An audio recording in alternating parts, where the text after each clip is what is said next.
నా English improve అవ్వడానికి reasons అయిన 5 టిప్స్‌ని నేను షేర్ చేస్తా. ఇవే ఆ 5 టిప్స్. మీరు కావాలంటే స్క్రీన్‌షాట్ తీసుకోండి. ఫస్ట్ టిప్ వచ్చేసి think and speak in English. మనం నార్మల్‌గా మన మదర్ టంగ్‌లో మనం థింక్ చేస్తుంటాం. మనం తెలుగు వాళ్ళంటే తెలుగులో థింక్ చేస్తుంటాం. బట్ మీరు ఇంగ్లీష్‌ని ఇంప్రూవ్ చేసుకోవాలనుకుంటే మీరు ఇంగ్లీష్‌లో థింక్ చేయడం స్టార్ట్ చేయండి. మీతో మీ కాన్వర్జేషన్స్ ఉంటాయి. సపోజ్ మీరు స్నానం చేస్తున్నప్పుడో, తింటున్నప్పుడో మనలో మనం మాట్లాడుకుంటూ ఉంటాం గదా! ఆ టైంలో ఇంగ్లీష్‌లో థింక్ చేయడానికి ట్రై చేయండి. అండ్ ఇంగ్లీష్ అనేది ఎన్ని టిప్స్ ఉన్నా, ఎన్ని వీడియోస్ చూసినా ఎండ్ ఆఫ్ ది డే మీరు ప్రాక్టీస్ చేస్తేనే వస్తది. అంటే మీరు ఇంగ్లీష్‌లో మాట్లాడితేనే వస్తది. ఏ స్కిల్ అయినా మనం ప్రాక్టీస్ చేస్తేనే వస్తది. చూసినంత మాత్రాన రాదు.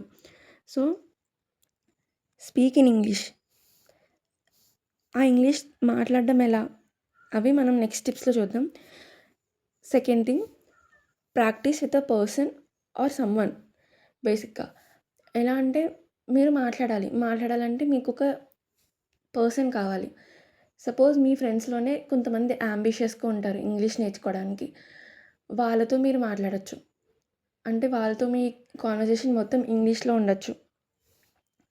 లేదు అలా మీ చుట్టుపక్కల ఎవరు లేరు అండ్ మిమ్మల్ని జడ్జ్ చేసే వాళ్ళే ఉన్నారు మీ చుట్టూ అంతా అనుకుంటే స్ట్రేంజర్స్‌తో మాట్లాడండి. ఇక్కడ స్ట్రేంజర్స్‌తో మాట్లాడడానికి నేను 2 టిప్స్ ఇస్తా. ఫస్ట్ థింగ్ వచ్చేసి కొన్ని యాప్స్ ఉంటాయి. నేను నేను నా నేను నేర్చుకున్న టైంలో నాకు యూజ్ అయిన యాప్ వచ్చేసి ఓపెన్ టాక్ అని ఒక యాప్. ఇందులో మొత్తం స్ట్రేంజర్స్ ఉంటారు. మనం వాళ్ళతో మాట్లాడొచ్చు.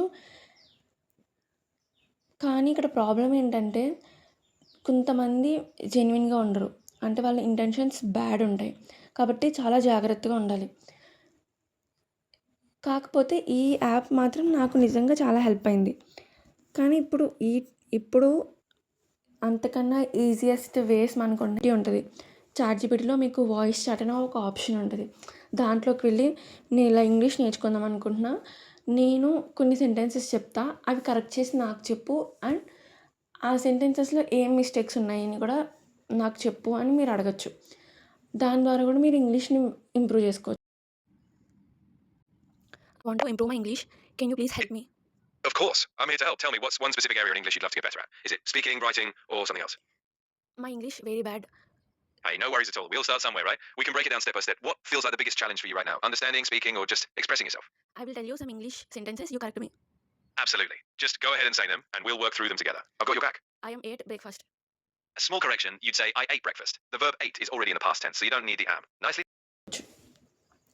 లేదు అంటే మీరు నార్మల్‌గా మీకు స్ట్రేంజర్స్ కనిపిస్తారు కదా! రియల్ లైఫ్‌లో. అంటే మీరు అనుకోవచ్చు నేను ఇప్పుడు తెలుగు స్టేట్‌లో ఉన్నాను కాబట్టి నాకు కనిపించే స్ట్రేంజర్స్ కూడా తెలుగు వాళ్ళే ఉంటారు కదా! మరి ఎలా అని.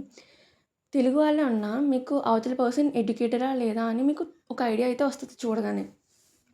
సపోజ్ మీరు బస్ స్టాప్స్‌లో గానీ, రైల్వే స్టేషన్స్ దగ్గర జర్నీలో ఉన్నప్పుడు మీకు కొంతమంది పరిచయం అవ్వచ్చు. ఆర్ ఎల్స్ మీరు ర్యాండమ్‌గా వెళ్లి అడ్రెస్ అడగొచ్చు. Like so and so platform number ఎక్కడుంది? సో అండ్ సో ట్రైన్ ఎప్పుడొస్తుంది? మీరు ఏ ట్రైన్‌కి వెళ్తున్నారు? మనం నార్మల్‌గా కూడా స్ట్రేంజర్స్‌తో మాట్లాడతాం కదా! సేమ్ అలానే మీరు ఇంగ్లీష్‌లో మాట్లాడండి. షై ఔట్ అవ్వద్దు. అస్సలు అవ్వద్దు. ఈ టిప్ అయితే మోస్ట్‌లీ ఎక్స్‌ట్రోవర్ట్స్‌కి వర్క్ అవుతది. కాకపోతే ట్రై చేయండి. ఎందుకంటే మీ స్ట్రేంజర్సే. వాళ్ళకి మీరు గుర్తుండరు. మీకు వాళ్ళు గుర్తుండరు. And 99% of the time strangers అయితే మనల్ని ఏం జడ్జ్ కూడా చేయరు. అట్‌లీస్ట్ మన ఫేస్ పైన మనల్ని జడ్జ్ చేయరు. కాబట్టి వాళ్ళతో మీరు ఇంగ్లీష్‌లో మాట్లాడడం వల్ల మీ ఇంగ్లీష్ మాత్రం కాదు, మీ కాన్ఫిడెన్స్ పెరుగుతది. ఎవరితో అయినా మాట్లాడగలను అన్న కాన్ఫిడెన్స్ మీలో పెరుగుతది. అండ్ మీ స్పాంటేనిటీ పెరుగుతది. అంటే వెంటనే ఆలోచించి మాట్లాడగలగడం, వెంటనే థింక్ చేయగలగడం ఇవి పెరుగుతాయి. And next tip watching podcast and Ted talks. ఈ రెండిట్లో నేను సజెస్ట్ చేసేదేంటంటే పాడ్‌కాస్ట్ చూడమని చెప్తా. ఎందుకంటే టెడ్ టాక్స్‌లో వాళ్ళు ఒక్క పర్సనే మాట్లాడుతూ ఉంటారు. అదే పాడ్‌కాస్ట్ అయితే ఇద్దరు మాట్లాడుతూ ఉంటారు. దానివల్ల మీరు ఒక పర్సన్ క్వెషన్ అడిగినప్పుడు మీకు ఆ క్వెషన్ అర్థమైనప్పుడు ఆ నెక్స్ట్ పర్సన్ దానికి ఏ విధంగా రిప్లై ఇస్తున్నారు అని మీకు ముందే ఒక ఐడియా వస్తది. అంటే వీళ్ళు ఇలా రిప్లై ఇవ్వచ్చు అని. దాని ద్వారా మీకొక ఐడియా వస్తది. అంటే ఈ సిట్యుయేషన్‌లో ఇలా మాట్లాడుతున్నారు. ఈ సిట్యుయేషన్‌లో రిప్లై ఇలా ఇవ్వచ్చు. ఈ క్వెషన్‌కి ఇలా మాట్లాడొచ్చు అని మీకొక ఐడియా వస్తది. పాడ్‌కాస్ట్ కూడా ఇండియన్ పాడ్‌కాస్ట్ చూడడానికి ట్రై చేయండి. వచ్చేసి రీడింగ్ బుక్స్‌లో సెల్ఫ్ హెల్ప్ బుక్స్ ఉంటాయి అండ్ ఫిక్షన్ బుక్స్ ఉంటాయి. మీరు సెల్ఫ్ హెల్ప్ బుక్స్ కంటే కూడా ఫిక్షన్‌ని చూస్ చేసుకోండి. ఎందుకంటే సెల్ఫ్ హెల్ప్ అయితే 10 పేజెస్ వరకు చదివాక ఇంట్రెస్ట్ పోతది.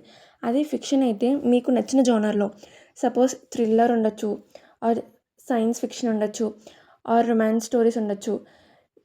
ఇంకా చదివే కొద్దీ మీకు ఇంట్రెస్ట్ పుడతది. అండ్ మీరు సింపుల్ ఇంగ్లీష్ ఉన్న బుక్స్ చూస్ చేసుకోండి. సపోజ్ చేతన్ భగత్ ఉంటారు. ఆయన బుక్స్ సింపుల్ ఇంగ్లీష్‌లో ఉంటాయి. అలా మీరు ఐడెంటిఫై చేయండి. ఇలా కొంచెం టైమ్ స్పెండ్ చేస్తే మీకు రిసోర్సెస్ వస్తాయి. అంటే ఏ బుక్స్ సింపుల్ ఇంగ్లీష్‌లో ఉన్నాయని మీకు ఒక ఐడియా వస్తది. నాకు హెల్ప్ అయిన బుక్స్ వచ్చి చేతన్ భగత్ బుక్స్. అలా మీరు సింపుల్ ఇంగ్లీష్ ఉన్న బుక్స్ చదవడం వల్ల కూడా మీ ఇంగ్లీష్ చాలా ఇంప్రూవ్ అవుతది. ఎందుకంటే బుక్స్ చదవడం వల్ల మీ థింకింగ్ పెరుగుతది. మీ ఇమాజినేషన్ పెరుగుతది. And also so and so వర్డ్‌ని ఎలాంటి సిట్యుయేషన్‌ని యూజ్ చేయొచ్చు అనేది కూడా మీకు ఐడియా వస్తది. And next and my most favourite tip వచ్చేసి జర్నలింగ్. జర్నలింగ్ అంటే ఏంటి కాదు, జర్నలిజం కాదు. జర్నలింగ్ అంటే మన థాట్స్‌ని రాయడం. చాలామందికి డైరీ రాసే అలవాటు ఉంటుంది. సపోజ్ మార్నింగ్ నుంచి నైట్ వరకు ఏమైందని డైరీలో రాస్తాం. ఆర్ ఎల్స్ మన ఎమోషన్స్‌ని మనం డైరీలో రాసుకుంటూ ఉంటాం. దాన్ని మీరు ఇంగ్లీష్‌లో రాయడం వల్ల, రాసిన తర్వాత మీరు దాన్ని మళ్ళీ మీరు చదువుకోవడం వల్ల అసలు మీ ఇంగ్లీష్ ఎలా ఉందని మీకు ఐడియా వస్తది. అలా మీరు కాన్స్టెంట్‌గా మీరు రాస్తూ ఉండడం వల్ల, డైలీ రాస్తూ ఉండడం వల్ల మీకే ఇంప్రూవ్‌మెంట్ తెలుస్తది. ఎందుకంటే మీరు మిగిలిన అన్ని టిప్స్ ఫాలో అవ్వడం వల్ల మీ ఇంగ్లీష్ ఇంప్రూవ్ అవుతది. దీనివల్ల త్రీ బెనిఫిట్స్ ఏంటంటే, మీ ఇంగ్లీష్ ఇంప్రూవ్ అవుతది. నెక్స్ట్ మీ మెమరీస్ మీకు స్టోర్ అవుతాయి డైరీ రూపంలో. అండ్ ఆల్సో మీ ఇంప్రూవ్‌మెంట్ మీకు తెలుస్తది. అంటే డే 1లో మీరు రాసిన ఇంగ్లీష్ డే 30కి ఎంత ఇంప్రూవ్‌మెంట్ అయింది అని మీకు ఐడియా వస్తది. సో, ఇవి నాకు యాక్చువల్‌గా వర్కౌట్ అయిన టిప్స్. నిజంగా మీరు గానీ ఈ టిప్స్‌ని ఫాలో అయితే ఖచ్చితంగా మీ ఇంగ్లీష్ కూడా చాలా వరకు ఇంప్రూవ్ అవుతది. అండ్ మీరు జడ్జ్ చేసే వాళ్ళ చుట్టూ ఉండకండి. సపోజ్ మీరు ఇంగ్లీష్ మాట్లాడుతుంటే వాళ్ళు మిమ్మల్ని కమెంట్ చేసి నవ్వడము, అలా చేసే వాళ్ళ దగ్గర ఉండొద్దు. ఎందుకంటే మీకు చాలా ఫ్రీ రిసోర్సెస్ ఉన్నాయి. యూజ్ చేసుకోండి. అండ్ మీ ఇంగ్లీష్‌ని ఇంప్రూవ్ చేసుకోండి. ఎందుకంటే మీకు ఇంగ్లీష్ మంచిగా మాట్లాడడం వస్తే మీ మీద వేరే వాళ్ళకున్న రెస్పెక్ట్ ఇంకా పెరుగుతది. So, that's it for this video. మీకు ఇంకా ఏమైనా డౌట్స్ ఉంటే నన్ను అడగండి, నేను రిప్లై ఇస్తా.